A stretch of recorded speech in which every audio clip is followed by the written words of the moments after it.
ভারতবর্ষ সূর্যের এক নাম।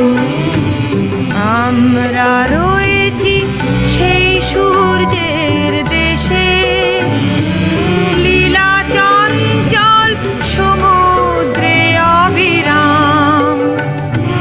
গঙ্গা যমুনা ভাগীরথী যেথা মেশে, ভারতবর্ষ সূর্যের এক নাম। আমরা রয়েছি এই সূর্যের দেশে, লীলা চঞ্চল সমুদ্রে অবিরাম। গঙ্গা যমুনা ভাগীরথী যেথা মিশে, ভারতবর্ষ